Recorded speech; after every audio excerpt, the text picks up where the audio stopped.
वंशी विभूषितकरान् नवनीरदाभात् पीताम्बरात्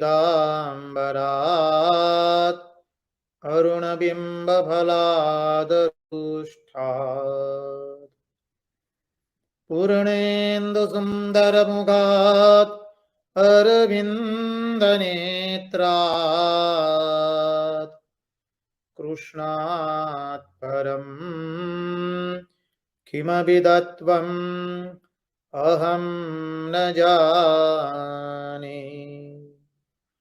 कृष्णात् परम् किमपि तत्त्वम् अहं न जाने। वृन्दावनेश्वरि तवैव पदारविन्दम् प्रेमामृतैक मकरन्दरसौगपूर्णम् हृदयपदं मधुपदे स्मरतापमुग्रम् निर्वापयत् परमशीतलमाश्रयामि। निर्वापयत् परमशीतलमाश्रयामि। स्वस्ति श्रीगणेशाय नमः। श्री सरस्वत्यै नमः। श्री गुरुभ्यो नमः। ॐ स्थापकाय च धर्मस्य सर्वधर्मस्वरूपिणे अवतारवरिष्ठाय रामकृष्णाय ते नमः। कृष्ण कन्हैया लाल की जय। भक्तवत्सल भगवान की जय। वृंदावन बिहारी लाल की जय। भगवान श्री राम कृष्ण देव की जय। ओम नारायणं नमस्कृत्य नरं चैव नरोत्तमं देवीं सरस्वतीं व्यास ततो जयमुदीरयेत्। ओम नमो भगवते वासुदेवाय। नारायण नारायण नारायण नारायण। आइए तो हम श्रीमद् भागवत रसामृत के सत्संग में अवगाहन करें। हमने पिछले सत्संग में श्रीमद् भागवत महापुराण का जो महात्म्य है और वो भी जो पद्म पुराणांतर्गत महात्म्य है उसको देखने का प्रयास किया, उसका चिंतन करने का प्रयास किया है। पद्म पुराण के अंतर्गत 6 अध्यायों में सुंदर वर्णित है श्रीमद् भागवत महात्म्य, उसका चिंतन किया। अब आइए हम श्रीमद् भागवत के प्रथम स्कंद में प्रवेश करते हैं। श्रीमद् भागवत का प्रथम स्कंद जिसे अधिकार लीला कहते हैं, हम देख चुके 12 स्कंद है तो प्रत्येक स्कंद का नामकरण किया गया है। प्रथम स्कंद को अधिकारी लीला कहते हैं, द्वितीय स्कंद को साधन लीला, तृतीय स्कंद को सर्ग लीला, चतुर्थ स्कंद को विसर्ग लीला, पंचम स्कंद को स्थिति लीला, षष्ठम स्कंद को पुष्टि लीला, सप्तम स्कंद को उति लीला कहते हैं। अष्टम स्कंद को भिन्न भिन्न प्रकार की जहां पर वासनाओं का वर्णन किया गया है, मनवंतर लीला। नवम स्कंद को ईशानु कथा कहते हैं। दसम स्कंद को निरोध लीला, एकादश स्कंद को मुक्ति लीला, द्वादश स्कंद को आश्रय लीला कहते हैं।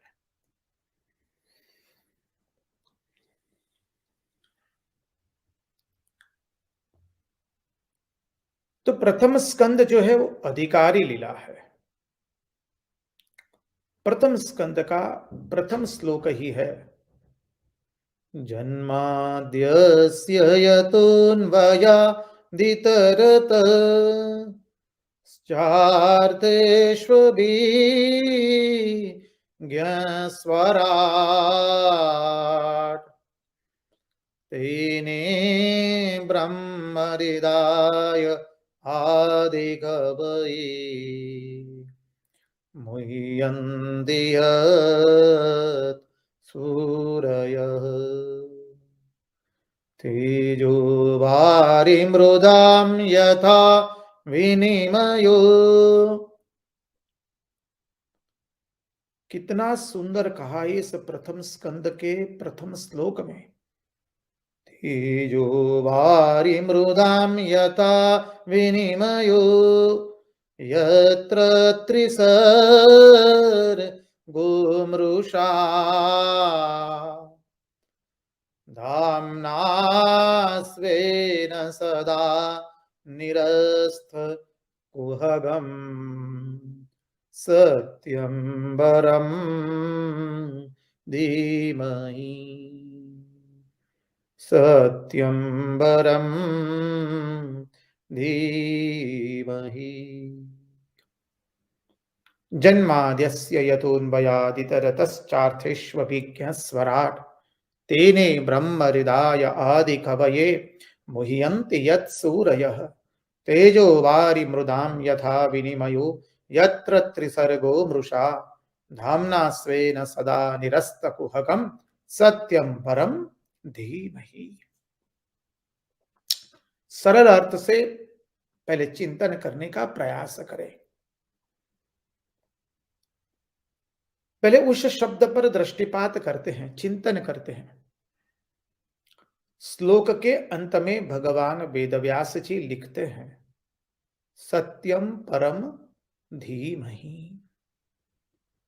हम उस सत्य स्वरूप परमात्मा का ध्यान करते हैं, हम उस सत्य स्वरूप परमात्मा का शरण ग्रहण करते हैं।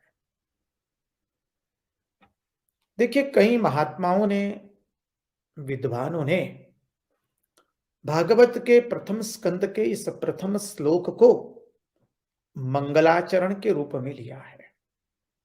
और होता है, मंगलाचरण से शुरुआत करते हैं। बोले कोई भी शुभ कार्य की शुरुआत करते हैं तो पहले मंगलाचरण करते हैं। और मंगलाचरण में जिस ग्रंथ का हम मंगलाचरण करते हैं, उस ग्रंथ का सार उसके मंगलाचरण में निहित होता है। तो ये जो श्रीमद् भागवत के प्रथम स्कंद का प्रथम जो श्लोक है, उसमें समस्त श्रीमद् भागवत में जो अद्भुत तत्व ज्ञान भरा हुआ है, अद्भुत वेदांत भरा हुआ है, उसका सार इस प्रथम श्लोक में भगवान वेदव्यास ने रख दिया है।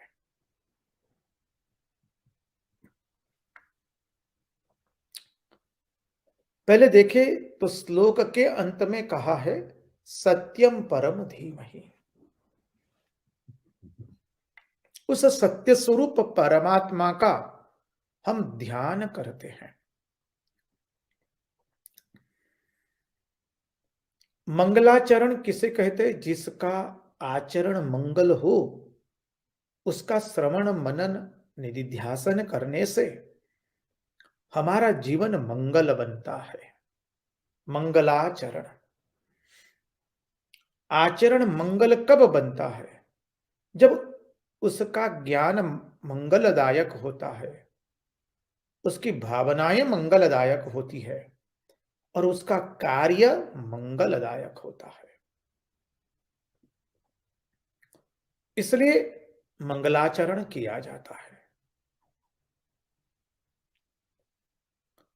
देखिए, जब हम कोई शुभ कार्य की शुरुआत करते हैं, तो उस शुभ कार्य के अंदर में देवता लोग भी हमें विघ्न न करें, इसलिए हम देवताओं के वंदना करते हैं।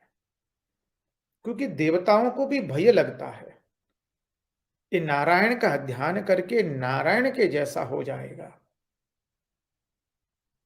इसलिए देवताएं भी कई बार सत्कार्य में विघ्न करते हैं।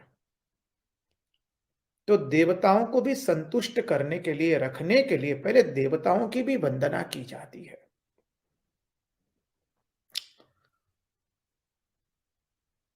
भागवत में 3 मंगलाचरण है। प्रथम स्कंद में भगवान वेदव्यास का, द्वितीय स्कंद में भगवान शुकदेव जी का है और अंत में सूत जी का मंगलाचरण है। महात्मा लोग समझाते हैं, दिन में 3 बार भगवान का प्रेम पूर्वक स्मरण करो। भगवान का स्मरण 24 घंटा करना है। विशेष विशेष करके तो इस वक्त करना ही है, प्रातः काल, मध्याह्न में और रात्रि में। मनुष्य रात्रि में जब शयन करने जाता है, तो मनुष्य रात्रि में अधिक पाप करता है।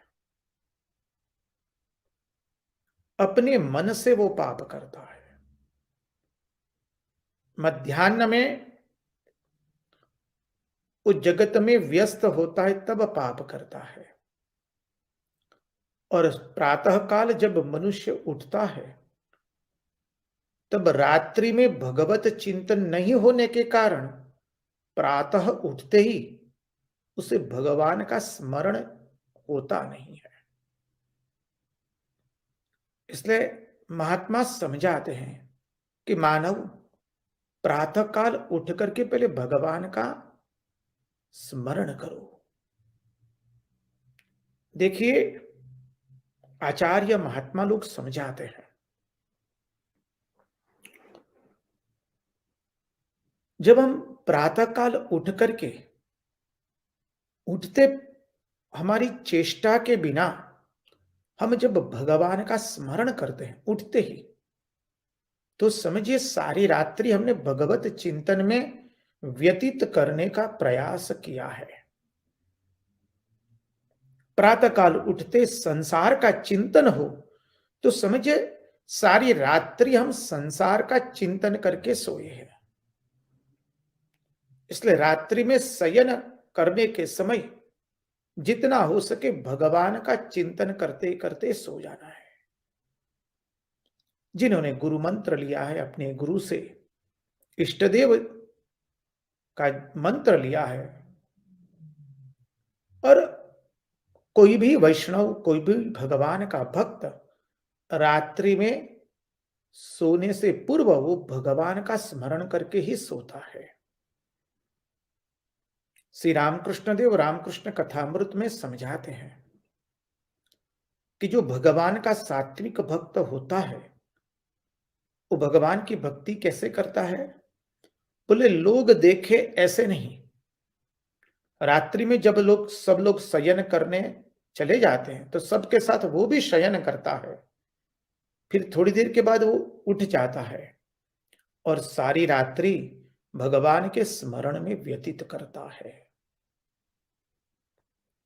कहने का तात्पर्य, रात्रि में सोने के समय भगवान का स्मरण करते करते सोएंगे, तो हमारे अवचेतन मन में, अचेतन मन में अपने आप सारी रात्रि भगवान का स्मरण होगा।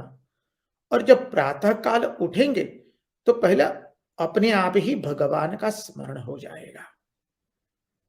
इसलिए हम सुबह प्रातः काल में उठते ही कराग्रे वसते लक्ष्मी कर मूले सरस्वती कर मध्ये तु गोविंद प्रभाते कर दर्शनम स्तोत्र बोलते हैं।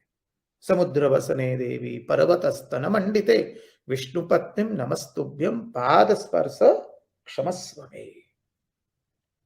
इस श्लोक से हम लोग पहले मां वसुंधरा पर धीरे से पांव रखते हैं। अरे हम पहले स्मरण करते हैं प्रहलाद नारद पराशर पुंडरीक व्यासांबरीश सुख शौनक भीष्मादि मदालभ्याम रुकमांगदार्जुन वशिष्ठ विभीषणादीन पुण्यान इमाम परमं भागवतम स्मरामि।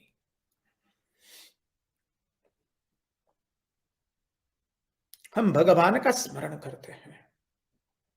तो जीवन के प्रातः काल अर्थात युवावस्था में भी भगवान का स्मरण करो। मध्याह्न, अभी कई आचार्यों ने प्रातः काल को तरुणावस्था भी ली है, बाल्यावस्था, तरुणावस्था वो भी ले सकते हैं। तो प्रातः काल क्या है जीवन का? बाल्यकाल, तरुणावस्था और युवावस्था भी ले सकते हैं। तो ये अवस्था हो गई हमारे जीवन की, प्रातः काल अर्थात। तो उस अवस्था में भगवान का स्मरण करो। जीवन की मध्याह्न में भगवान का स्मरण करो, अर्थात जब आप जीवन में सुख, शांति और समृद्धि अपने कर्म के बल से, भगवत कृपा से, गुरुजनों के आशीर्वाद से, माता पिता के आशीर्वाद से आपने जो प्राप्त किया है, आप संसार में आपके पास रोटी, कपड़ा, मकान जरूरत के मुताबिक आपके पास उपलब्ध है, आवश्यकता के अनुसार, वो आपका मध्याह्न काल हो गया। अर्थात जब आपको संसार में पद, प्रतिष्ठा, ख्याति, विख्याति, संपत्ति मिली है, तब भी बोले भगवान का स्मरण करो। और रात्रि में भी अर्थात वृद्धावस्था में भी, अंत समय में भी, जब हमने भगवान का स्मरण युवावस्था में किया है, तरुणावस्था में, बाल्यावस्था से किया है, तभी हम जीवन के मध्याह्न में जब सब कुछ हमारे पास उपलब्ध है, तब भी हम भगवान के शरणागत रहेंगे। क्योंकि संपत्ति आती है, पद आता है, प्रतिष्ठा आती है, तो मनुष्य छक जाता है, उसकी बुद्धि ठिकाने पे नहीं रहती है। बोले तब भी भगवान का स्मरण कर पाओगे जब तुमने युवावस्था में, बाल्यावस्था में भगवान का स्मरण किया है। और रात्रि में भी, तो जीवन का रात्रि मुकाम क्या है? वृद्धावस्था, मृत्यु जब निकट आने वाली होती है तब।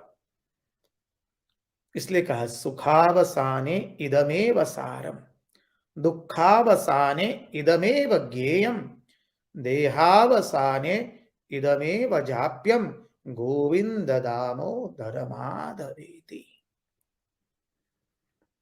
सुख में सार वस्तु एक ही है, दुख में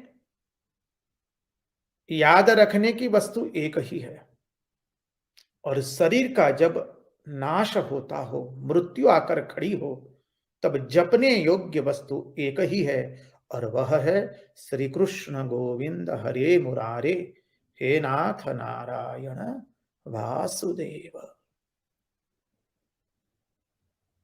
तो ये भागवत का मंगलाचरण है।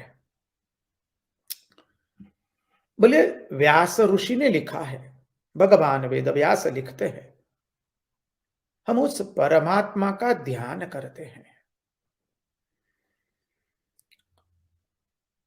देखिए भागवत के प्रत्येक स्कंद में यह बात पुनः पुनः आएगी। अरे प्रत्येक अध्याय में भी आती है एक तरह से कि परमात्मा का ध्यान करो, परमात्मा का जप करो। पुनः पुनः जब ये बात आती है तो उसमें पुनरुक्ति का दोष नहीं है। भागवत के प्रत्येक स्कंद में ये पुनः पुनः आता है कि भगवान का जप करो, भगवान का ध्यान करो।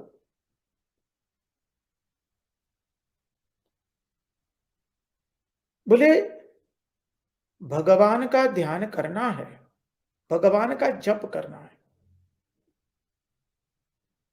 क्यों? बोले जिसका हम ध्यान करेंगे उसके जैसे हम बन जाएंगे। इसलिए हम परमात्मा का ध्यान करते हैं।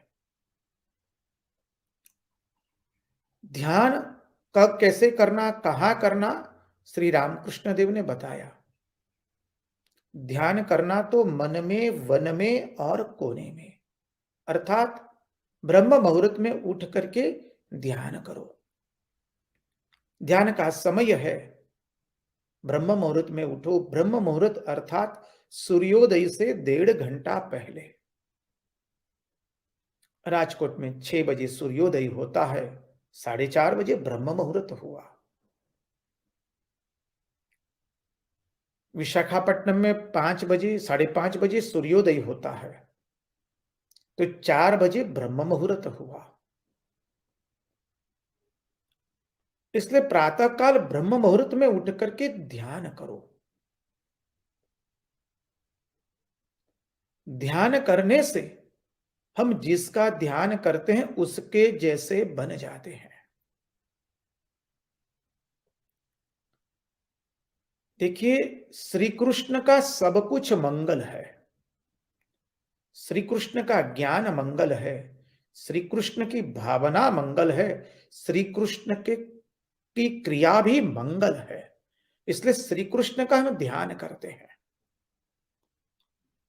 शांताकारं भुजगशयनं पद्मनाभं सुरेशं विश्वाधारं गगनसदृशं मेघवर्णं शुभांगं लक्ष्मीकान्तं कमलनयनं योगिभिर्ध्यानगम्यं वन्दे विष्णुं भवभयहरं सर्वलोकैकनाथम्।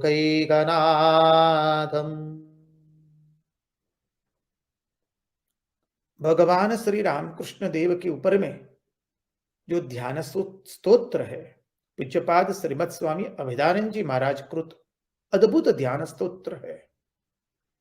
हृदय कमल मध्ये राजितं निर्विकल्पम् सदसदखिल भेदा तीतमेक स्वरूपम् प्रकृते विकृते शून्यम् नित्यमानंद मूर्ति विमल परम हंसम् राम कृष्णं भजाम्यहम् विमल परमहंसम् राम कृष्णं भजाम्यहम् विमल परमहंसम् राम कृष्णं भजाम्यहम्।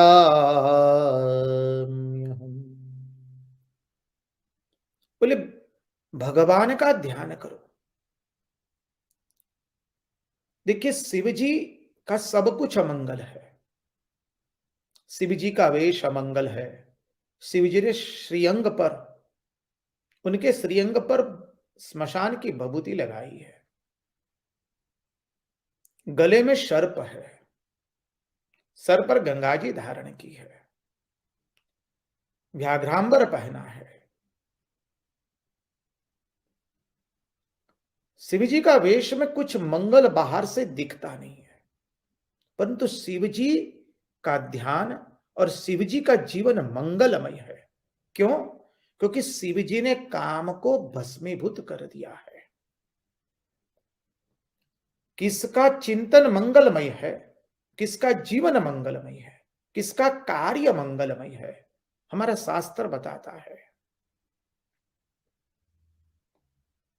शिव जी का सब कुछ अमंगल होने पर भी शिव जी का ध्यान मंगलमय है। श्री कृष्ण 16,108 पटरानियों के पति होने के पश्चात भी श्री कृष्ण सब जगह से निस्पृह है, स्थित प्रज्ञ है। श्री कृष्ण को, श्री कृष्ण का जीवन देखे। जब गोपियों के साथ, गोप बालकों के साथ व्रजधाम में बाल्य लीला की, 11 वर्ष के बाद जब व्रजधाम छोड़ दिया, फिर श्री व्रज में श्री कृष्ण आए नहीं है। मथुरा से द्वारिका बसाई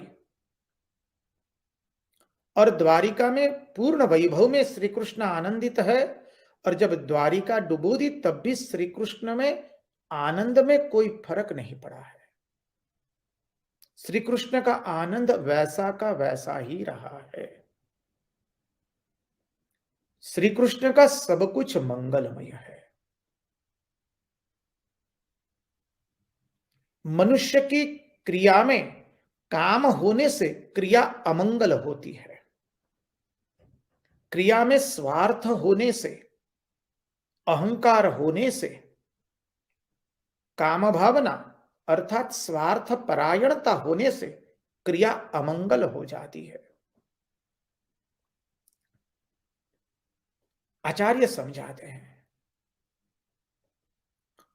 देखिए, जब हम कोई भी सेवा कार्य करते हैं, उसमें जैसे ही फल की आकांक्षा आ गई, फिर वो सेवा कार्य पवित्र नहीं रहा। अब सब लोग कहते हैं कर्मण्येवाधिकारस्ते मा फलेषु कदाचन। भगवान ने कहा, ये तो गीता के अंदर में हम लोग प्राय प्रतिदिन इस श्लोक की आवृत्ति करते हैं। जब हमारे कोई कर्म में कामना आ गई, फल की आकांक्षा आ गई, नाम यश पद प्रतिष्ठा ख्याति विख्याति प्राप्त करने की इच्छा हो गई, फिर वो कार्य शुद्ध नहीं रहा।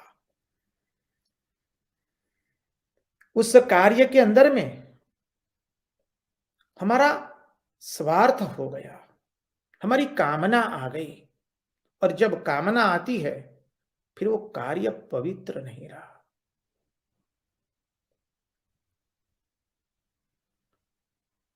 कार्य में अपवित्रता आती है कामना के कारण, मन में अपवित्रता आती है वासना के कारण। इसलिए कहा कि मानव, भगवान का सब कुछ दिव्य है। श्री रामकृष्ण देव का जीवन लीजिए, त्रैमूर्ति का जीवन लीजिए, मां शारदा देवी, स्वामी विवेकानंद का जीवन लीजिए, उनका सब कुछ मंगलमय है। श्री रामकृष्ण देव के एक भी कार्य में कोई कामना नहीं है, मां शारदा देवी के कार्य में कोई कामना नहीं है, स्वामी विवेकानंद के कोई भी कार्य में कामना नहीं है। श्री कृष्ण के जीवन की कोई भी लीला में कामना नहीं है। इसलिए कहा कि वो मानव, तुम ध्यान करो तो भगवान का ध्यान करना। आचार्यों ने समझाया कि भगवान का ध्यान करने का प्रयत्न करो, लेकिन याद रखो, संसार के किसी मनुष्य का ध्यान ना करें हम। यहां तक कह दिया, भगवान का ध्यान ना हो सके तो कोई बात नहीं, कभी किसी मनुष्य का ध्यान मत करो, क्योंकि मनुष्य का ध्यान करेंगे तो उसमें जो कामना है वो हमारे में आएगी, उसमें जो वासना है वो हमारे में आएगी। मनुष्य कामना एवं वासना से ग्रस्त है। हम जिसका ध्यान करते हैं उसके जैसे बन जाते हैं।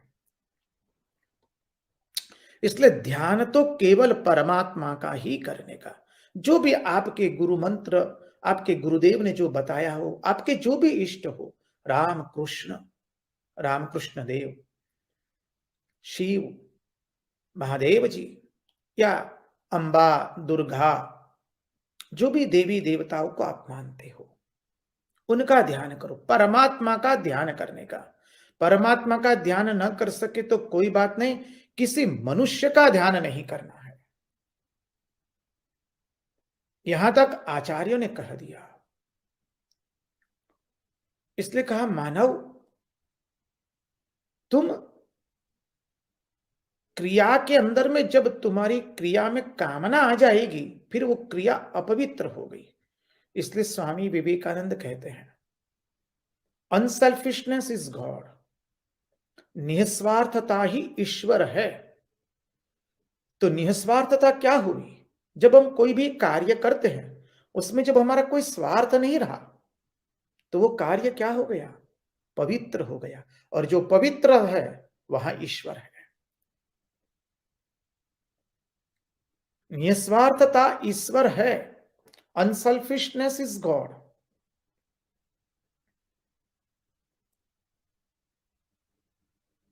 Whatever is selfish, that is immoral, and unselfishness is moral.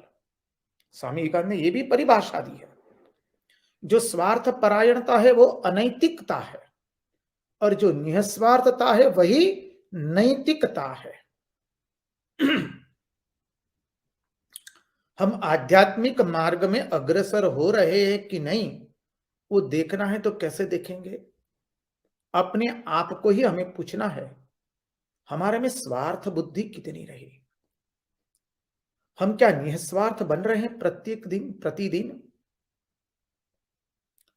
क्या हमारे में से स्वार्थ भावना कम हो रही है? हमारे रामकृष्ण मठ मिशन के परमाध्यक्ष महाराज थे पूज्यपाद श्रीमद स्वामी रंगनाथानंद जी महाराज। उनका ये सुवाक्य रहता था, are you growing spiritually? How do you come to know? Just see whether are you becoming unselfish behind all your actions. Are you able to give up your selfishness? Are you able to give up your post, power, name, fame, position, and desires? The parameter in our spiritual growth is only unselfishness. इसलिए हम जितने निस्वार्थ बनेंगे, कामना रहित, स्वार्थ रहित कार्य जितना होगा, उतना ही हम पवित्र बनेंगे, उतना ही हम आध्यात्मिकता में अग्रसर हो रहे हैं। हम बाहर से कितने भी समाज सेवा करें, समाज के लोगों को भगवान का स्वरूप मान करके पूजा करने का प्रयास करें, अच्छी बात है, करना ही चाहिए। श्री रामकृष्ण देव ने सिखाया, शिव ज्ञाने जीव सेवा। लेकिन भीतर ही भीतर, हमारे भीतर में उससे नाम यश पद प्रतिष्ठा प्राप्त करने की इच्छा है, तो कार्य पूर्ण रूप से पवित्र नहीं हुआ है। इसलिए कहा कि कार्य में कामना आने से कार्य अपवित्र बनता है।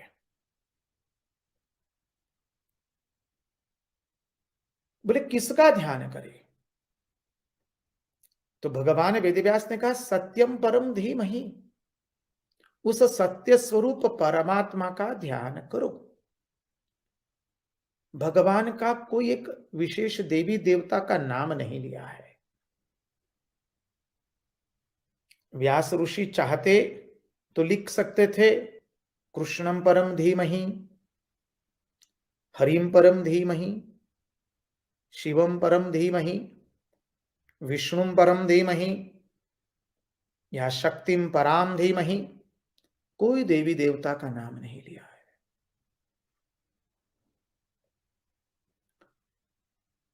बोले आपको जिस देवता के प्रति आपकी निष्ठा हो, उस देवता का ध्यान कीजिए।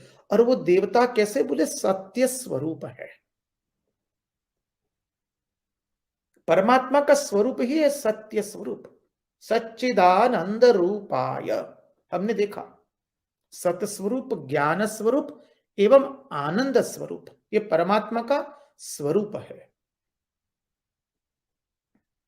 इसलिए कहा सत्यम परम धीमहि, प्रत्येक पंथ वाला, प्रत्येक साधक अपने इष्ट को सत्य स्वरूप ही मानता है। इसलिए भगवान वेदव्यास की और श्रीमद् भागवत महापुराण की ये विशाल दृष्टि को देखिए। ये कोई केवल शिव भक्त के लिए, हरि भक्त के लिए, विष्णु भक्त के लिए, कृष्ण भक्त के लिए, या देवी के भक्तों के लिए, या केवल वैदिक सनातन धर्म के लिए, या अन्य अन्य पंथ के लिए नहीं है, ऐसा नहीं है। भागवत समग्र मानव जात के लिए है। यहां कोई संकीर्णता नहीं है।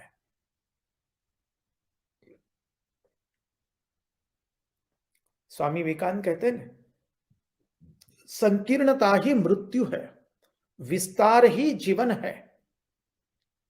Expansion is life, contraction is death. यही सिद्धांत है। कोई परमात्मा का नाम नहीं लिया है सर्वदेव की पूजा करने की। हम राम जी के मंदिर में जाए, कृष्ण के मंदिर में जाए, देवी के मंदिर में जाए, सभी किसी के भी मंदिर में आप जाइए, किसी भी देवता का पूजन कीजिए। सभी देवताओं के अंदर में हमारे जो इष्ट है उनका दर्शन करके हमें सभी देवताओं का पूजन करना है, क्योंकि हमारे इष्ट ही सभी देवताओं के रूप में, सभी अवतारों के रूप में हमारे इष्ट का ही जन्म हुआ है। हमारे इष्ट ने ही लीला की है।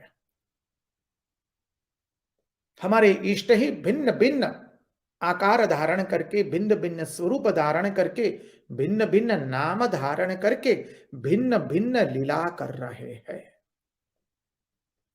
नाम हजारों नामी एक, रूप करोड़ों रूपी एक। नाम हजारों है, हजारों अर्थात असंख्य। भाषा को समझने का प्रयास करें, लेकिन नाम ही एक है। रूप करोड़ों रूपी एक, अनंत रूप है, लेकिन उस सब अनंत रूप के पीछे रूपी एक ही है।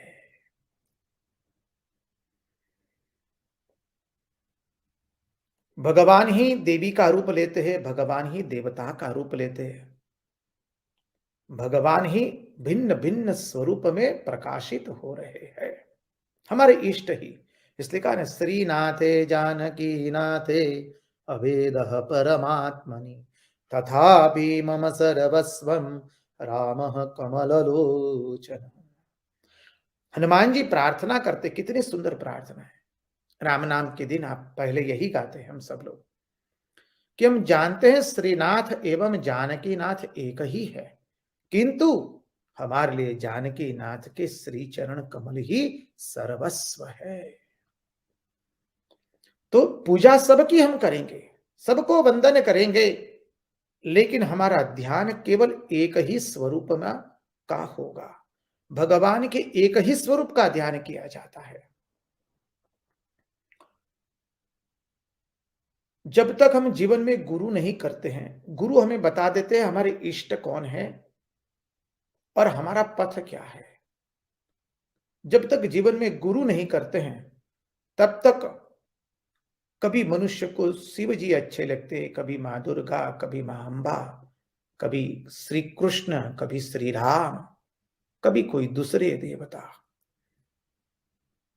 इसलिए जीवन में गुरु का आश्रय लेना अत्यंत आवश्यक होता है। गुरु हमें बताते हैं कि देखो, तुम्हारे लिए ये मंत्र है, तुम्हारे यह इष्ट है, इसका साधन भजन करो तो तुम्हें भगवत प्राप्ति होगी। इसलिए सभी देवताओं का पूजन करने का, लेकिन ध्यान केवल और केवल अपने इष्ट का ही करने का। व्यास ऋषि ने इसलिए कहा कि सत्यम परम धीमहि, हम उस सत्य स्वरूप परमात्मा का ध्यान करते हैं।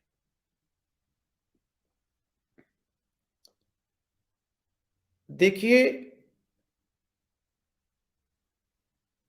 जिसको काम मारता है उसका नाम है जीव, और जो काम को मारते हैं उसका नाम है ईश्वर। ये मनुष्य जो जीव है उसको काम मारता है, और ईश्वर काम को मारते हैं। इसलिए हम ईश्वर का ध्यान करते हैं, ईश्वर का चिंतन करते हैं। ईश्वर जो कुछ भी करते हैं उसको हम लीला कहते हैं, और मानव जो करता है उसको हम क्रिया कहते हैं। क्रिया एवं लीला में पार्थक्य है। लीला किसे कहते हैं, क्रिया किसे कहते हैं? जिसके अंदर में स्वार्थ भावना है, कर्तापना भोक्तापना है और अहंकार भरा है, उसे हम क्रिया कहते हैं। और लीला किसे कहते हैं? जहां कोई स्वार्थ ही नहीं है, जहां अहंकार का पूर्ण रूप से राहित्य है, जहां कर्तापन एवं भोक्तापन नहीं है, और लोगों को प्रसन्न करने के लिए, लोगों को आनंद देने के लिए जो क्रिया की जाती है उसको लीला कहते हैं। मानव क्रिया करता है, भगवान लीला करते हैं। इसलिए भगवान वेदव्यास ने भगवान श्री कृष्ण की माखन चोरी को लीला कहा है। माखन चोरी लीला, चिरहरण लीला, भगवान की प्रत्येक लीला है। क्योंकि भगवान की क्रिया में अहंकार नहीं है, स्वार्थ भावना नहीं है, कर्तापन एवं भोक्तापन नहीं है। लोगों को आनंद देने के लिए, भक्तों को आनंद देने के लिए भगवान क्रिया करते, इसलिए उसको लीला कहा गया है। इसलिए भगवान वेदव्यास ने ब्रह्मसूत्र में भी कहा, लोकवत्तु लीला कैवल्यम। भगवान लीला करते हैं, मानव क्रिया करता है। इसलिए कहा कि मानव तुम भगवान का ध्यान करो। जितना हम भगवान का ध्यान करेंगे हमारे में भगवान के जैसे सद्गुण आएंगे। परमात्मा का ध्यान प्रातः काल में उठ करके करें, जैसे गुरु ने आपको बताया है। गुरु ने जो मंत्र दिया है उसका अनुष्ठान करते करते भगवान का स्मरण करने का प्रयास करें, ध्यान करने का प्रयास करें। ध्यान करते समय शुरुआत में जगत का ही चिंतन होता है, क्योंकि सारा जीवन हमने जगत का चिंतन किया है। इसलिए आंख बंद करते हैं तो जगत का तुरंत चिंतन होता है, भगवान का चिंतन नहीं होता है। इसलिए भगवान गीता में भी कहते हैं, अभ्यासेन तु कौन्तेय वैराग्येण च गृह्यते। अभ्यास एवं वैराग्य का आश्रय लेना पड़ेगा। शुरू शुरू में साधक का मन ध्यान में एकाग्र नहीं होता है, ध्यान लगता नहीं है। इसलिए बोले भगवान का स्मरण करो, कीर्तन करो। स्मरण कीर्तन करते करते जब आंख प्रभु दर्शन करेगी, कान प्रभु के नाम का श्रवण करेगी, जिह्वा प्रभु के नाम का स्मरण करेगी, तब ध्यान होता है। ध्यान के पहले तो माने ध्यान तो सप्तम सोपान आता है। उसके पहले यम नियम आसन प्राणायाम प्रत्याहार धारणा, ये 6 सोपान है। तो जीवन जितना पवित्र बनेगा, जीवन जितना सत्य परायण बनेगा, जीवन जितना निस्वार्थ बनेगा, जितने हम हमारे गुरु के आदेशों का पालन करेंगे प्रतिपल, उतना ही हम ध्यान की ओर अग्रसर होते जाएंगे। ध्यान तो कब होता है? जब ध्यान, ध्याता एवं ध्येय, ये तीनों का भेद खत्म होता है, तब होता है। ध्यान, ध्याता एवं ध्येय, ये 3 भेद जब खत्म होते तब समाधि लगती है। ज्ञानी लोग इसी समाधि की अवस्था को जीवन मुक्ति की अवस्था कहते हैं। जीवन मुक्ति सुख प्राप्ति हेतवे जन्मधारितम आत्मना नित्य मुक्तेन न तो संसार काम्यया। जीवन मुक्ति का आनंद प्राप्त करने के लिए ही आत्मा ने शरीर धारण किया है, न कि संसार के भोगों को भुगतने के लिए। इसलिए कहा सत्यम परम धीमहि। हम उस सत्य स्वरूप परमात्मा का ध्यान करते हैं। देखिए, परमात्मा के स्वरूप जो है वो निर्गुण भी है, सगुण भी है, और निर्गुण एवं सगुण से परे भी है। परमात्मा निर्गुण निराकार भी है, सगुण साकार भी है, और दोनों से परे है। श्री रामकृष्ण कथामृत में रामकृष्ण कथामृत के लेखक मास्टर महाशय महेंद्रनाथ गुप्त, उनको भगवान श्री रामकृष्ण देव प्रश्न करते हैं, अच्छा, आप साकार में मानते हैं कि निराकार में? महेंद्रनाथ गुप्त कहते, मुझे निराकार में मेरी श्रद्धा है। श्री रामकृष्ण देव कहते, बहुत अच्छा, निराकार में श्रद्धा है, अच्छी बात है, लेकिन ये मत समझना कि साकार गलत है। साकार भी अच्छा है, निराकार भी अच्छा है। ईश्वर जो है साकार निराकार दोनों से परे भी है। यह अत्यंत महत्वपूर्ण बिंदु है। अरे, हमारा शास्त्र समझाता है, वही भगवान जो निर्गुण निराकार है, वह भगवान भक्त के भावना के अनुरूप भिन्न भिन्न रूप धारण करते हैं और भिन्न भिन्न लीलाएं करते हैं। अभी अभी हमने जो भागवत के अनुपम सिद्धांत का दर्शन किया कि आकृति मुख्य नहीं है, आकृति के पीछे चैतन्य जो होता है वो मुख्य है। चाहे राम की आकृति हो, श्री कृष्ण की आकृति हो, शिवजी की आकृति हो, अंबा की हो, मां अंबा, मां दुर्गा, मां काली, मां पार्वती की कोई भी आकृति हो, आकृति महत्वपूर्ण नहीं है। आकृति के पीछे जो चैतन्य है वो मुख्य है। हम आकृति की पूजा नहीं करते हैं, हम आकृति के पीछे जो चैतन्य है उसकी पूजा करते हैं। अब भगवान निर्गुण निराकार होने पर भी सगुण साकार बनते हैं। भक्त की भावना के अनुरूप वो अवतार धारण करते हैं। भक्त की भावना के अनुरूप भगवान अपना रूप धारण करते हैं, अपना नाम धारण करते हैं। इसलिए रंगवदूत महाराज लिखते हैं, भक्त भावना रूप तू दरे रूप अनेक, सर्वरूप तुझना प्रभु आदि अंत तू एक। प्रभु भक्त की भावना के अनुरूप अवतार धारण करते हैं। इस सर्वरूप आप ही के है और अंत में आप वही है, वही एक है, अनंत अखंड अविनाशी परब्रह्म परमात्मा।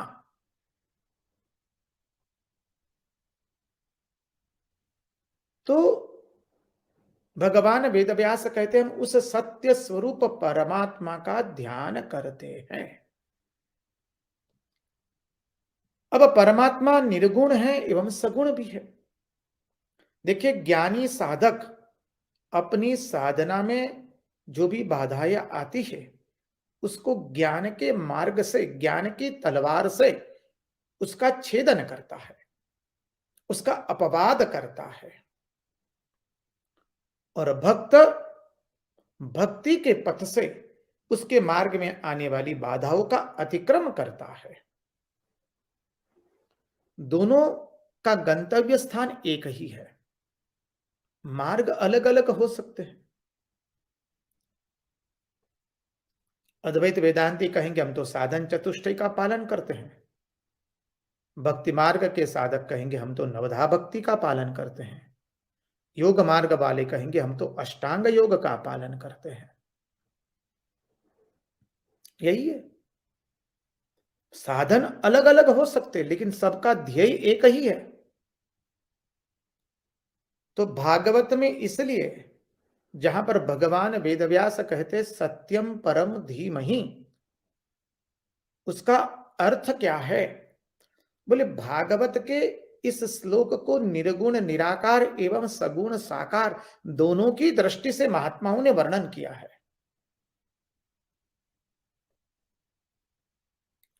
निर्गुण निराकार परमात्मा भक्त की भावना के अनुरूप सगुण साकार बनते हैं,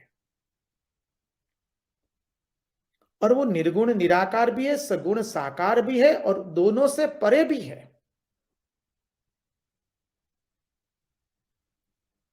ये ईश्वर की विशिष्टता है।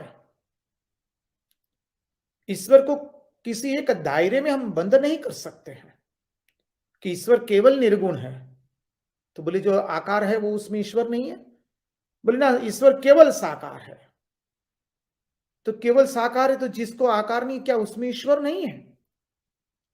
इसलिए हमारे आचार्यों ने, महात्माओं ने, विद्वानों ने, पंडितों ने एक साथ कह दिया, अरे ईश्वर अत्र तत्र सर्वत्र है, जड़ चेतन मात्र ईश्वर का स्वरूप है।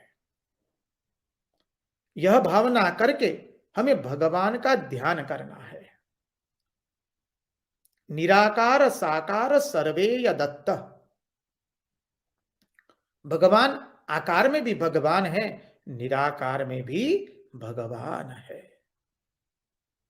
यह अनुपम सिद्धांत है भागवत का।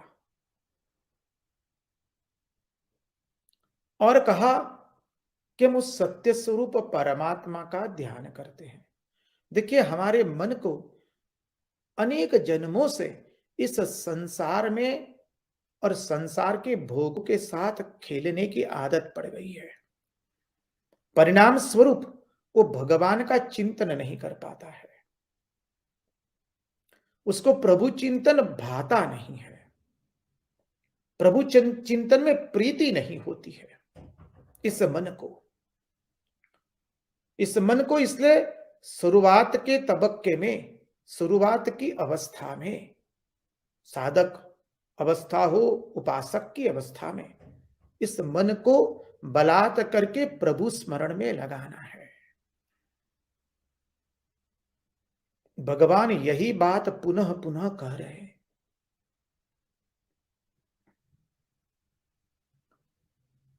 कि तुम अपने मन के साथ बलात् करो भगवान का नामस्मरण करने के लिए, नहीं तो मन कैसा है? जंगली घोड़े के जैसा है। जंगली घोड़ा किसी भी सवार को अपने ऊपर बैठने नहीं देता है। जंगली घोड़ा जो भी अपने ऊपर बैठता है सवार के रूप में, उसे नीचे गिरा देता है। वैसे ही हमारा मन है, वो कभी भी किसी के अंकुश में आना नहीं चाहता है। जहां हम कोई नियम लेंगे कि प्रातः काल हर रोज उठ करके ध्यान करेंगे, 3 दिन करेंगे, चौथे दिन हमारा मन अनेक बहानाबाजी बताएगा और धीरे धीरे हम नियम में से च्युत होते जाएंगे और अंत में देखेंगे हमने ध्यान करना ही छोड़ दिया। सुबह उठ करके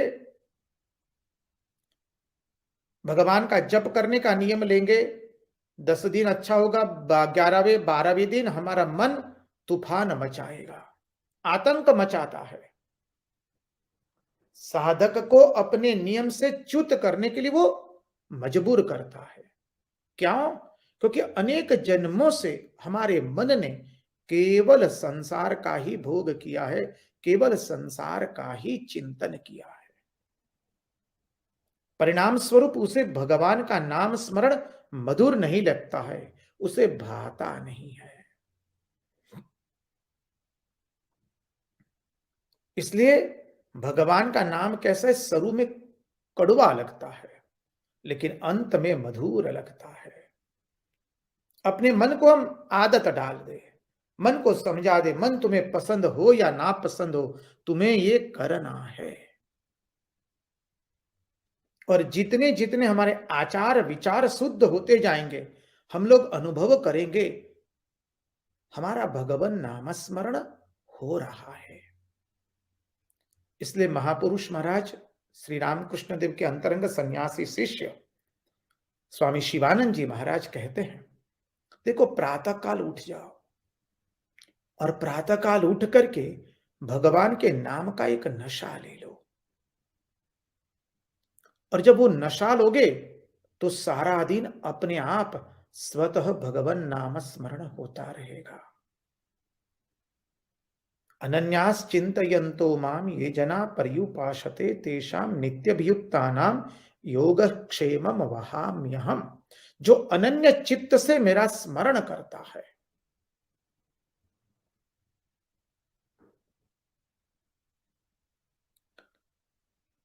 अनन्य चित्त का उदाहरण देते हैं और सतत नामस्मरण का अर्थ समझाते हुए महापुरुष महाराज कहते हैं, तेषाम सतत युक्तानाम भजताम प्रीतिपूर्वकम ददामि बुद्धि योगम तम येन मामुपयान्ति ते। उस श्लोक के अर्थ में महापुरुष महाराज कहते हैं, क्या कहते हैं कि तेषाम सतत युक्तानाम, सुबह में इतना डोज लो लो कि उसके आनंद से बाकी का सारा दिन बीत जाएगा। जो भोर में उठ करके भगवान नामस्मरण का आनंद लेता है, उसका सारा दिन फिर आनंद में व्यतीत होता है, भगवान नामस्मरण में व्यतीत होता है। इसलिए भोर में उठ करके तड़के में उठो और भगवान नामस्मरण का अभ्यास करो, ध्यान करो। महापुरुष महाराज भी कहते हैं, ध्यान करते करते शुरू में बोले जगत आता है, बोले पहले रामकृष्ण मिशन आएगा, धीरे धीरे रामकृष्ण देव आएंगे और फिर उससे भी परे जाना है। पहले संसार आएगा, कौन सा कार्य बाकी है। देखिए ध्यान करने बैठेंगे तो सब याद आता है कि वो काम बाकी है, उसको फोन करना था वो बाकी है, उसको हाँ बोला था उसका काम करना बाकी है, सब काम याद आ जाएंगे। भगवान का चिंतन दूर रह गया, अब काम का चिंतन शुरू हो गया है, कौन सा कार्य बाकी है हमारा। ये भगवान की माया है। भगवान की माया भगवान से जीव को विमुख करती है, इसलिए मन को समझाना है। कहते हैं तुमको जो करना है करो, लेकिन हम अभी भगवान का तुम्हें चिंतन करवा के ही छोड़ेंगे और परमात्मा का चिंतन करना शुरू करना है। देखिए महात्मा लोग, मां श्रुति भगवती हमें समझाती है कि हमारा ध्यान ठीक हो रहा है कि नहीं। वो कैसे पता चलेगा? बोले जब भगवान के श्री चरण का ध्यान करते हैं तो भगवान के मुखारविंद का ध्यान नहीं होगा, और जब मुखारविंद का ध्यान करेंगे तो श्री चरण का ध्यान नहीं होगा। जब भगवान के सर्वांग का ध्यान हो रहा है तो समझना अभी ध्यान परिपूर्ण नहीं हुआ है। ध्यान में मन पूर्ण रूप से एकाग्र नहीं बना है। इसलिए कहा कि मानव आओ हम सत्य स्वरूप परमात्मा का ध्यान करें। परमात्मा का स्वरूप ही है सच्चिदानंद। इसलिए अपने यहां संकीर्तन भी गाते हैं, सच्चिदानंद गुरु सच्चिदानंदा, सच्चिदानंद गुरु सच्चिदानंदा। भगवान का स्वरूप, गुरु का स्वरूप क्या है? सतचित एवं आनंद। आकाशात् पतितं तोयं यथा गच्छति सागरम, सर्वदेवताः नमस्कारम केशवम प्रतिगच्छति। जैसे आकाश में से वर्षा हुआ जल भिन्न भिन्न नदियों के द्वारा अंत में समुद्र में ही लीन होता है, वैसे वैसे हे प्रभु भिन्न भिन्न देवी देवताओं को जो कोई भी नमस्कार करते हैं, अंत में हे केशव वो नमस्कार, वह वंदन, वह प्रणाम आप ही को जाता है, क्योंकि आप ही सर्व रूपों में विराजित है। अनंत नामों में आप ही एक है, अनंत रूपों में आप ही एक रूपी है। भागवत का इस सिद्धांत का दर्शन कराते हुए व्यास ऋषि हमें कहते हैं, सत्यम परम धीमहि। हम उस सत्य स्वरूप परमात्मा का ध्यान करते हैं।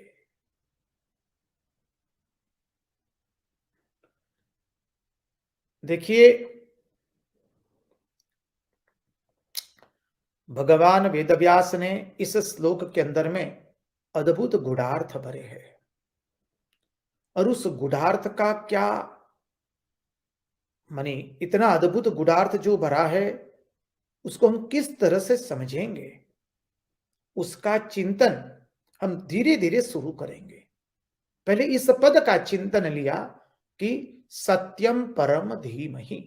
धीमहि अर्थात यहां गायत्री भी आ रही। गायत्री से तो निकला है सब कुछ, तो यहां गायत्री भी आ गई, चतुष्पदा गायत्री। तो गायत्री के अंतिम चरण में धीमहि धियो यो न प्रचोदयात्, तो ये गायत्री भी है यहां पर वेद भी है, वेदांत भी है, और सर्व वेद वेदांतों का सार भी है।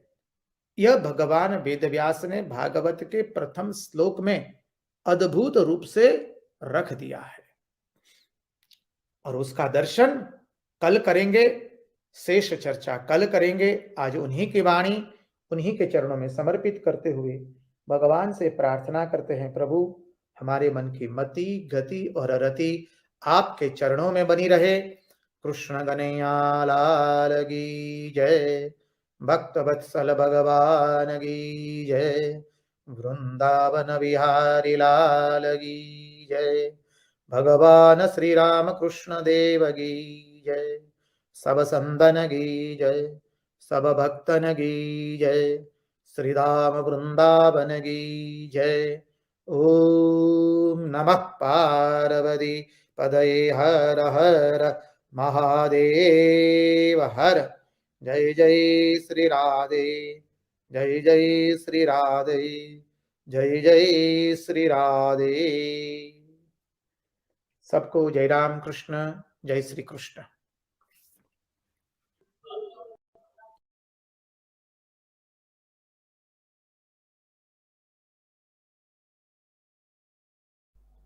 ओम स्थापकाय च धर्मस्य सर्वधर्मस्वरूपिणे अवतार वरिष्ठाय रामकृष्णाय ते नमः। जननीं शारदां देवीं रामकृष्णं जगद्गुरुं पादपद्मे तयो श्रित्वा प्रणमामि मुहुर्मुहुः। नमः श्रीयतिराजाय विवेकानन्दसूरये सच्चित्सुखस्वरूपाय स्वामिने तापहारिणे।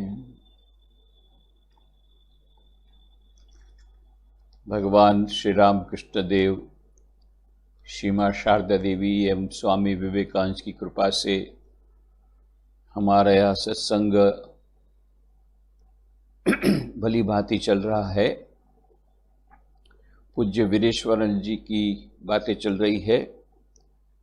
पूज्य वीरेश्वरन जी महाराज, जो कि रामकृष्ण मठ और मिशन के 10वें परमाध्यक्ष थे, उनकी पुस्तक स्वामी वीरेश्वरानंद अ डिवाइन लाइफ,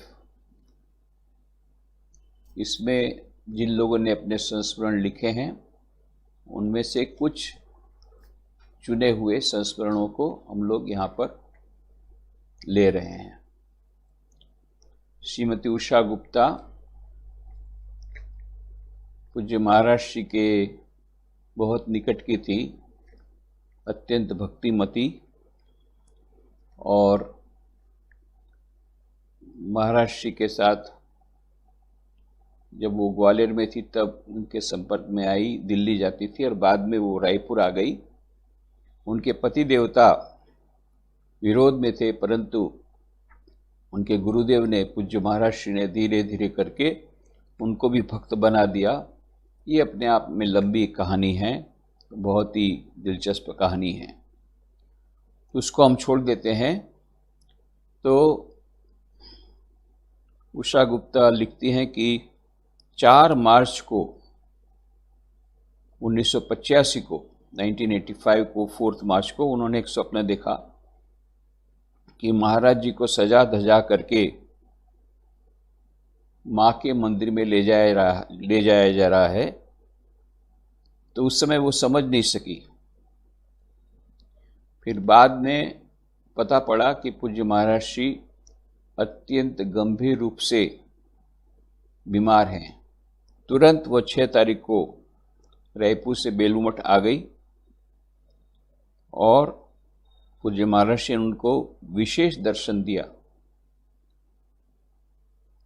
विशेष करके होली के दिन पूज्य महाराज श्री व्हील चेयर में बाहर तक आए, नहीं तो खिड़की से ही दर्शन होते थे, पर उस दिन वो बाहर आए। उस दिन श्रीमती उषा गुप्ता को भी उनके विशेष दर्शन हुए। उनके जीवन में कई उतार चढ़ाव आए। पूज्य महाराज श्री ने उनको कहा था, याद रखना श्री श्री माँ और श्री श्री ठाकुर सदैव तुम्हारी रक्षा कर रहे हैं। और ये भी कहा था, संसार में दुख तो आता जाता रहेगा पर उसे सहन करना पड़ेगा। सहन करो, सहन करो, सहन करो। श्री रामकृष्ण देव की ये बात वे उनको याद दिलाते थे। ऐसा भी हुआ कि एक बार कि इतनी सारी समस्याएं हो गई कि उन्होंने आत्महत्या का भी विचार किया था, परंतु महाराज की इस वाणी ने उनको बचा लिया। डॉक्टर विजया शिखंडे, जो कि इंदौर की हैं परंतु पहले खंडवा की थी, वो लेक्चरर थी। तो जब वो बेलूर मठ में प्रति वर्ष जाती थी, पूज्य महाराज श्री की बहुत ही घनिष्ठ जो कुछ भक्त थे उनमें से वो एक थी। अब एक बार ऐसा हुआ कि उनको वापस जाना था बेलूर मठ से और बुखार आ गया और लोग बड़ी चिंता में पड़े कि अब क्या होगा। ऐसी बुखार में वो लोग यात्रा कैसे करेंगे। शाम को 4 बजे पूज्य महाराज श्री का प्रणाम करने के लिए गए। पूज्य महाराज श्री कुछ नहीं बोले। 20 मिनट तक चुपचाप बैठी रही वो और उनके दूसरे भक्त। पूज्य महाराज श्री कुछ नहीं बोले, परंतु जब वो लोग महाराज के कमरे से बाहर निकले, चमत्कार हुआ। उनका बुखार उखार सब गायब हो गया और एकदम ठीक हो गई। सब चिंता भी दूर हो गई और उन्होंने बढ़िया से उन्होंने यात्रा की। उनको अभी भी समझ में नहीं आ रहा है कैसे वो बुखार कैसे चला गया। और उन्होंने कुछ भी नहीं किया, बातचीत भी कुछ नहीं की, केवल 20 मिनट चुपचाप ध्यानमग्न रहे। उसी से इनका बुखार वगैरह चला गया। एक बार बातचीत के प्रसंग में उन्होंने कहा था, मैं इंदौर में तुम्हारे घर में भिक्षा लेने आऊंगा। तो इन्होंने सोचा, अरे मैं तो खंडवा रहती हूं और ये इंदौर की बात हो रही। 1 सप्ताह के बाद ट्रांसफर ऑर्डर आया और सचमुच में उनको इंदौर जाना पड़ा। तो पूज्य महाराज श्री ऐसे मान लो त्रिकालज्ञ थे कि उनको पता था कि वो इंदौर में रहेगी, तो बोलते हैं मैं इंदौर में भिक्षा लेने आऊंगा तुम्हारे घर में। एक बार ऐसी बातचीत करते करते बातचीत हुई कि उसमें किसी के स्वास्थ्य के लिए प्रार्थना करने की बात होती थी। तो उन्होंने कहा, अरे विजया मेरे लिए प्रार्थना करेगी। क्यों करेगी ना। तो वो उस समय बचकाना थी, तो माने उम्र तो बड़ी हो गई थी पर वो एकदम सरल थी। उसने सोचा, अरे महाराज तो ईश्वर तुल्य हैं, मैं उनके लिए क्या प्रार्थना करूंगी, वो मेरे लिए प्रार्थना करेंगे, मैं कैसे प्रार्थना कर सकती हूँ। तो उसने बोल दिया, नहीं नहीं, मैं कैसे प्रार्थना कर सकती हूँ, वो विजया मेरे लिए प्रार्थना नहीं करेगी। महाराज ने कहा। इस प्रकार से माने भक्तों लोगों को इस प्रकार से महत्व देते थे और उनको खुश रखते थे। एक बार जब वापस लौट रही थी, बहुत सारी वस्तुएं मुझे महाराष्ट्र ने ट्रेन में खाने पीने की वस्तुएं सब दे दी। तो उसने कहा आपत्ति करते, महाराज मुझे आपको देना चाहिए, उसके बदले आप ही मुझे इतनी सारी वस्तुएं दे रहे, सब समय देते रहते हैं जब भी मैं आती हूँ। महाराज ने कहा देखो बेटी, यदि अपने पिता के घर जाती है तो थोड़ी देने के लिए आती है, वो तो लेने के लिए आती है। माने कितना उनको भक्त लोगों को कितना अधिक प्यार करते थे और अपना बना लेते थे। 1984 की बात है, 1984 में जैसे हर साल जाती थी, वेकेशन में गई थी, तो केवल वेकेशन में जाती थी। तो उस समय क्या हुआ था कि दिसंबर के वेकेशन में गई, तो उसमें एक ही सप्ताह की छुट्टी मिलती है, तो एक सप्ताह की छुट्टी में आई थी। उसने कहा कि नहीं मेरे को तो, उन्होंने महाराज ने कहा रुक जाओ, कुछ दिन और रुक जाओ। उसने कहा नहीं नहीं, मुझे जाना पड़ेगा, मेरी छुट्टी खत्म हो रही है। बोले देखो नहीं रुकोगी ना तो मैं तुमको गंगा में फेंकवा दूंगा। माने इतनी उन्होंने बात कही कि नहीं तुमको रुकना ही पड़ेगा, फिर भी वो चली गई। पर उस समय समझ नहीं पाई क्यों महाराज ऐसा कह रहे हैं, क्यों। बस फिर 1985 में तो महाराज जानते थे कि वो फिर बाद में नहीं रहेंगे, तो बहुत उन्होंने कहा पर वो नहीं रही। यहां तक भी उन्होंने कहा था कि यदि गई ना तो मैं तुमको गंगा में फेंकवा दूंगा, मजाक में हंसते हुए कहा। फिर भी वो गई। बाद में उनको बहुत पछतावा हुआ, अरे महाराज ने कहा था मैं रह जाती तो अच्छा रहता। फिर जब उनको पता पड़ा कि महाराज एकदम उनका स्वास्थ्य बहुत ही खराब है, तो आई दौड़ करके। अंतिम दर्शन महाराज जी का उनको 4 मार्च को हुआ। तो उस सबके साथ तो दर्शन हो गया। फिर उसने अपना नाम कहा कि मैं आई हूँ इंदौर से। फिर 12 बजे गेस्ट हाउस में फ़ोन आया कि उसको बुलाओ, महाराज बुला रहे हैं। फिर वो गई, कुछ महाराज ने उसको विशेष आशीर्वाद दिए, बस ये अंतिम आशीर्वाद था। तो इस प्रकार से महाराज जी का उनको बहुत आशीर्वाद मिला। शांति गुरुमूर्ति ये भी अमेरिका में है, तो उनको भी, वो सिंगापुर में थी उस समय की बात है जब उनकी दीक्षा हुई। तो वे काफ़ी पुस्तकें पढ़ती थी। तो एक बार महाराज ने उनको बहुत ही महत्वपूर्ण बात बताई, देखो शांति, तुम पुस्तकें पढ़ सकती हो, मैं ना नहीं बोल रहा हूँ, परंतु याद रखना कि पुस्तक पढ़ना और ईश्वर प्राप्ति करना ये दोनों विपरीत बातें हैं, एक दूसरे से भिन्न है। खराब नहीं है पुस्तकें पढ़ना, पर एक दूसरे से भिन्न है। ईश्वर के प्राप्ति करना एक अलग ही चीज है, पुस्तकें पढ़ना एक अलग चीज है। ये उन्होंने उनको सावधान कर दिया।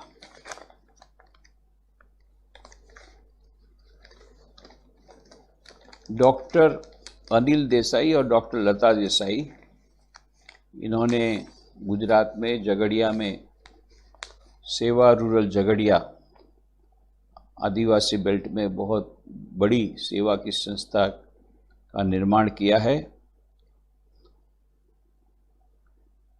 अनफॉर्चुनेटली डॉक्टर अनिल देसाई तो अब नहीं रहे, पिछले वर्ष ही उनका निधन हो गया। डॉक्टर लताबेन देसाई अभी भी हैं। तो ये लोग, इनको स्वामी विवेकानंद जी की एक किताब मिली छोटी सी, स्वामी विवेकानंद के विचारों की, उससे वे बहुत प्रभावित हुए। दोनों हस्बैंड वाइफ, दोनों ही मेडिकल स्टूडेंट थे और दोनों ने निश्चित किया, स्वामी विवेकानंद के विचारों से प्रभावित होकर के और रामकृष्ण मिशन की सब राहत कार्य वगैरह उन्होंने देखे। उधर लखनऊ में भी, पॉलिटेक्निक में भी वो लोग गए थे, वहाँ श्रीधरानंद जी महाराज के संपर्क में भी आए थे। ये देख करके वे प्रभावित हुए थे, तो उन्होंने सोचा कि हम लोग जाएंगे अमेरिका, हायर एजुकेशन लेकर के वहाँ कुछ वर्ष वहाँ बिताएंगे और वहाँ कुछ पैसा इकट्ठा होगा, पर यहाँ आकर के, भारत में आकर के हम सेवा का काम करेंगे स्वामी विवेकानंद के आदर्श के अनुसार। ये पहले से ही तय था उनका। तो इस प्रकार से अब 1971 की बात है, अमेरिका जाना तय हो गया है, केवल 2 हफ्ता बाकी है, बहुत तैयारियां चल रही है। आप समझ सकते हैं, पहली बार अमेरिका जा रहे हैं, दोनों स्टूडेंट हैं, तो पहली बार जा रहे हैं, कितनी तैयारी करना है, कितने पेपर्स लेना है, ये सब है। इस बीच उनको टेलीग्राम आया आत्मस्थान जी महाराज का, राजकोट, तब वो रामकृष्ण आश्रम राजकोट के अध्यक्ष थे। ये आत्मस्थान जी महाराज बाद में समस्त रामकृष्ण मठ और रामकृष्ण मिशन के 15वें परमाध्यक्ष रहे। वे रामकृष्ण आश्रम राजकोट के जब अध्यक्ष थे तब की बात है, 1971। तो उन्होंने टेलीग्राम में लिखा, हमारे प्रेसिडेंट महाराज आ रहे हैं, स्वामी वीरेश्वरानंद जी महाराज, तुम लोग जल्दी से आकर के दीक्षा ले लो। तो ये लोग, उस समय तो जाना संभव ही नहीं था, 2 ही सप्ताह है, कितनी सारी तैयारी करने बाकी है, उसमें कहाँ से कहाँ, वो तो साउथ गुजरात में थे, वहाँ से इतना दूर आते राजकोट में, कितना दिन तो उसी में चला जाता, आना जाना दीक्षा में, तो उनके लिए तो बहुत ही मुश्किल कार्य था। तो उन्होंने फ़ोन करके बता दिया कि नहीं, हम लोग अभी आ नहीं सकते, हमारी सब तैयारी यहाँ बाकी है। और दूसरी बात है कि न तो हमको मंत्र दीक्षा क्या है ये भी नहीं मालूम, और न तो हम ये सब में मानते हैं। हम तो स्वामी विवेकानंद का स्वामी विवेकानंद का जो सेवा का जो सेवा का जो संदेश है वो हमें अच्छा लगता है और हम सेवा करेंगे, और सेवा करने के लिए हमको ये नहीं लगता कि दीक्षा वगैरह फॉर्मेलिटी की कोई आवश्यकता है। उन्होंने कहा, अभी ज़्यादा आर्गुमेंट मत करो, मैं बोलता हूँ ऐसा करो, आ जाओ जल्दी से, दीक्षा ले लो, अभी मंत्र को अभी अपने पास रख लेना, बाद में तुम उसकी वैल्यू समझोगे। अब वो तो छोड़ने वाले नहीं थे, आखिरी में उनको आना पड़ा। पूज्य वीरेश्वरानंद जी महाराज से 1971 में दीक्षा हुई, और फिर जैसा प्लान था गए अमेरिका। फिर अमेरिका से उनका कॉरेस्पॉन्डेंस चलता था अपने गुरुदेव के पास। तब उनको लगा कि आत्मस्थान जी महाराज ने जो कहा था कितना सत्य था। यदि उस समय मंत्र दीक्षा नहीं लेते तो बाद में पछताना पड़ता। ये मंत्र दीक्षा के कारण उनको बड़ा सपोर्ट रहा, उधर आध्यात्मिक सपोर्ट रहा, ईश्वर का सपोर्ट रहा। और वहाँ से फिर वे पूज्य महाराष्ट्र के लिए, महाराज की आँख ज़रा कमज़ोर थी तो उसके लिए दवाई भेजते थे। खुद जब आते थे अमेरिका से दवाई लेकर के आते थे उनके लिए। और 1979 में जैसा उनका प्लान था, कुछ पैसा उन्होंने कमाया, उसके बाद में भारत आ गए। अब भारत आकर के वे सेवा कार्य करेंगे, ये निश्चित है।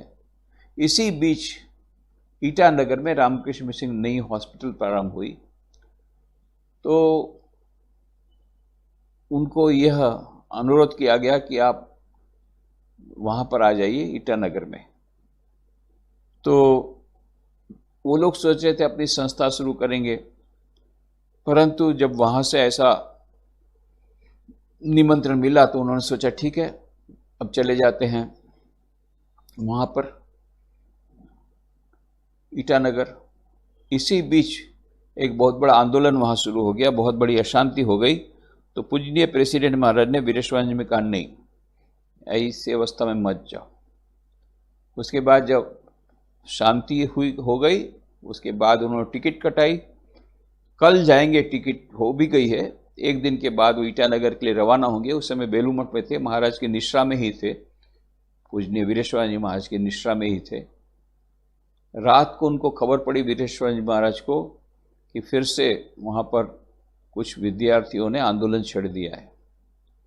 रात को उन्होंने गेस्ट हाउस में खबर भिजवाई, कल तुम्हारा जाना नहीं होगा ईटानगर। बाद में उनको बताया था कि उनके जो बच्चे थे छोटे, उनके लिए वो ज़्यादा चिंतित थे कि ऐसी जब इस प्रकार से हिंसा वगैरह चल रही है, उसमें छोटे बच्चों को लेकर के जाना ठीक नहीं, तो उन्होंने कैंसिल कराया।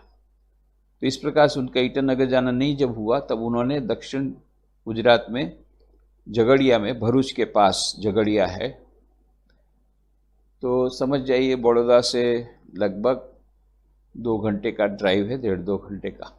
नर्मदा से लगभग पास में ही है, नर्मदा नदी के। तो भरूच अंकलेश्वर के बीच में ये झगड़िया में उन्होंने सेवा रूरल नाम की संस्था का प्रारंभ किया। Society for education, welfare and action, ऐसा है उसका नाम, SEWA, society for education, welfare and action rural, उसमें जोड़ दिया है सेवा रूरल। ये सेवा रूरल नाम की संस्था उन्होंने शुरू कर दी और धीरे धीरे धीरे करके आज एक बहुत बड़ी, वो छोटा सा बीज एक विशाल वटवृक्ष हो गया है। इस बीच एक और घटना घटी कि 1980 के पहले की बात है, 1979, एक साल पहले, उनकी बच्ची, छोटी सी बच्ची थी 12 साल की। तो उसने कहा मुझे दीक्षा दीजिए। उसने कहा कि नेक्स्ट ईयर तुमको दूंगा, नेक्स्ट टाइम जब तुम लोग आओगे तब मैं दूंगा, कर भी क्यों कि अभी तुम छोटी हो। तो ये बच्ची ने याद रखा था। अब ऐसा हुआ कि नेक्स्ट जब उनका आना हुआ 1980 का था, 1980 का ईयर था। 1980 में बहुत बड़ा महासम्मेलन, कन्वेंशन ऑफ डिवोटीज बुलाया गया था बेलूमठ में। 10,000 से ज़्यादा डेलीगेट आए थे एक हफ्ते के लिए। उस समय महाराज का दर्शन भी बंद था और प्रणाम भी बंद था और दीक्षा भी बंद थी। स्वाभाविक है, 10,000 डेलीगेट आए, महाराज को भी वहाँ पर जाने का है उस कन्वेंशन में, तो सवाल ही नहीं होता है। पर ये इसने पहले से पत्र लिखा कि आपने मुझे प्रॉमिस दिया था, मैं आ रही हूँ। फिर महाराज को उसको दीक्षा देनी पड़ी। उसी के बीच में उन्होंने अपने रूम में ही उसको दीक्षा दे दी। तो और एक बार की बात है कि जब वो लोग गए थे, वो हर साल जाते थे और महाराज के पास बहुत देर तक बैठते थे। संध्या आरती के बाद गेस्ट हाउस में से आ जाते थे संध्या आरती के बाद और 1-1.5 घंटा रोज बैठते थे। ये उनका क्रम था, जब भी बेलूमठ जाएंगे रोज संध्या आरती के बाद बेलूमठ महाराज के पास बैठेंगे। और महाराज भी उनको आशीर्वाद देते, कई बातें करते थे, उनको सलाह देते थे। अब एक बार गए थे तो उन्होंने किताबें दी, पर तीनों को अलग अलग किताबें दी। लड़के के लिए अलग, लड़की के लिए अलग, लड़का तो छोटा था, 1.5 साल का था उस समय, तो लड़की के लिए अलग, लता बहन के लिए अलग और अनिल भाई के लिए अलग। महाराज मन उनके किसको कौन सी किताब ठीक रहेगी वो एकदम सोच करके उन्होंने सबको दिया। बाद में उनको पता पड़ा कि इसके पीछे का राज क्या है कि तीनों को अलग अलग प्रकार की किताब दी और बिल्कुल ठीक उनको बाद में पता पड़ा ठीक उनके लायक ही थी वो किताब, उनके योग्य थी। एक बार ऐसा हुआ था कि वो लोग आए थे बेलूमठ, छोटा बच्चा था 1.5 साल का, वो भी साथ में था। अब वो लोग जब छोटे बच्चों को लेकर के वापस जब आए आरती के बाद, अचानक महाराज के पास बैठे थे, अचानक लाइट चली गई। अब महाराज की कितनी अद्भुत निरीक्षण शक्ति, उन्होंने देखा बच्चा बहुत रेस्टलेस हो रहा है, उनको लगा कुछ गड़बड़ है। तो उन्होंने फिर क्या किया, उन्होंने वहाँ से अपने कमरे में गए। आप सोचिए अंधेरे में कैसे वो कमरे में गए और टॉर्च निकाली, टॉर्च लेकर के आए। उनको बोला कि टॉर्च में देखो, तो उनकी नाक में एक मूंगफली का दाना घुस गया था, उसके कारण उसको सांस लेने में तकलीफ हो रही थी। अब दाना निकालेंगे कैसे? महाराज को टॉर्च लेकर के भीतर में कमरे में गए, फिर वहाँ से एक बैग लाए, वो बैग में से चिमटा वगैरह निकला, किसी भक्त ने दिया था चिमटा, वो संभाल के रखा था। चिमटा और कुछ हथियार थे। और ये तो डॉक्टर जो अनिल देसाई, वो तो खुद ही सर्जन थे, तो उन्होंने उसमें से चिमटे से उनका मूंगफली का दाना निकाला और इस प्रकार से हो गया। पर ये सोचने की बात है, माने हम सोच भी नहीं सकते किस प्रकार से उस अंधेरे में कैसे उन्होंने ये सब निरीक्षण किया और कैसे उन्होंने ये इस प्रकार का उनकी समस्या को हल किया, हमारे सोच के बाहर की बात है। ये सेवालाल झगड़िया, इस पर महाराज का हमेशा आशीर्वाद होता था। बहुत बार उनकी इच्छा हुई कि महाराज को ले जाएंगे, पर महाराज का स्वास्थ्य फिर 1982 में तो खराब हो गया, उनको कैंसर हो गया, ये हम जानते हैं। तो उनकी इच्छा होने के बावजूद वो आ नहीं पाए, पर उनका हमेशा उनके साथ तादाद में रहा, हमेशा उसके लिए आशीर्वाद भेजते थे। और ये संस्था सचमुच में महाराज के आशीर्वाद से बहुत अभी विशाल हो गई। और ये भी अच्छी बात है कि 1985 में 1985 में इस संस्था को वर्ल्ड हेल्थ ऑर्गेनाइजेशन है, जब WHO ने सासाकावा अवार्ड, इंटरनेशनल अवार्ड, ये उनको दिया, the best, the biggest award in the for the whole world, Sasakawa award, ये सेवा के लिए वो अवार्ड उनको मिला। और महाराज को ये खबर दी, महाराज ने तुरंत, उस समय एकदम अस्वस्थ थे, उसके कुछ ही दिनों में तो उनकी महासमाधि हो गई, फिर भी उन्होंने टेलीग्राम दिया कांग्रेचुलेशन का। तो ये क्या दर्शाता है कि महाराज लास्ट मोमेंट तक अलर्ट थे, आखिरी मोमेंट तक भक्तों के कल्याण की चिंता करते थे, आखिरी श्वास तक भी वो भक्तों के कल्याण के लिए और लोगों के कल्याण के लिए जो सेवामूलक कार्य होते हैं उसके लिए हमेशा प्रार्थना करते रहते थे और उनकी चिंता करते रहते, उसके बारे में चिंतन करते रहते थे। ये उससे साबित होता है कि किस प्रकार से वे उस अवस्था में भी एनकरेज कर रहे हैं, सेवा कार्य के लिए प्रोत्साहन दे रहे हैं, नज़र रख रहे हैं उस पर। और ये उनके आशीर्वाद से लोग मानते हैं। अनिल भाई तो अब नहीं रहे, पर अनिल भाई लताबेन देसाई से कितनी बार मिलना हुआ और हर बार ये बोलते हैं कि महाराज के आशीर्वाद से हम लोग यहाँ तक पहुँचे हैं। ये संस्था भी कहाँ से कहाँ तक पहुँच गई, उसके द्वारा हजारों लोगों का अभी कल्याण हो रहा है। इसके मूल में पूज्य महाराज के आशीर्वाद हैं, ऐसा वो लोग समझते हैं। श्रीमती सुस्मिता धरेश्वर, इनके संस्मरण में बोलते हैं कि वो बम्बई की थी, तो बम्बई में पूज्य महाराज आते थे तो उनके पति देवता उनको कार में शाम को ले जाते थे, थोड़ा समुद्र के आसपास उनको घुमा करके फिर वो आश्रम में वापसते थे। और जब भी जाते तो प्रत्येक बार महाराज एक बार उनके घर जाते थे। एक बार ऐसा हुआ कि महाराज को जाने का नहीं मिला, तो उन्होंने कह दिया ये श्रीमती सुस्मिता को कि भाई इस बार तो तुम्हारे घर आना नहीं होगा, तो समय नहीं है इस बार। तो श्रीमती सुस्मिता ने कहा महाराज ऐसा करे तो मेरे तो हस्बैंड आपको तो ले जाते हैं वहाँ समुद्र के पास में, तो इस बार वहाँ नहीं जा कर के यदि आप घर आ जाएं तो उसके बदले में। महाराज ने हंसते हुए कहा, ओ तुम मुझे हाईजैक करना चाहती हो। उस समय हाईजैकिंग बहुत चल रहा था एरोप्लेन में, वो शब्द बहुत फेमस था। तो बोले तुम मुझे हाईजैक करना चाहती हो, ऐसा करके उन्होंने कहा। और एक वो बार बार उनको पूछती रहती थी क्रिया योग के बारे में और भी दूसरे प्रकार के साधनाओं के बारे में पूछताछ करती रहती थी। फिर महाराज ने उनको सावधान कर दिया, देखो जो तुमको बताया है उसी प्रकार से तुम मंत्र जाप करो, उसी प्रकार से साधना करो, उसी में तुम्हारा सब हो जाएगा। इधर उधर जाने की कोई आवश्यकता नहीं है। एक जगह कुआं खोदोगे 100 फीट तो पानी मिलेगा, और 10 जगह पर 10-10 फीट खोदोगे तो पानी नहीं मिलेगा। इसलिए जब तुमको रास्ता मिल गया है, सब कुछ हो गया है, तो अब निष्ठापूर्वक साधना में लगी रहो।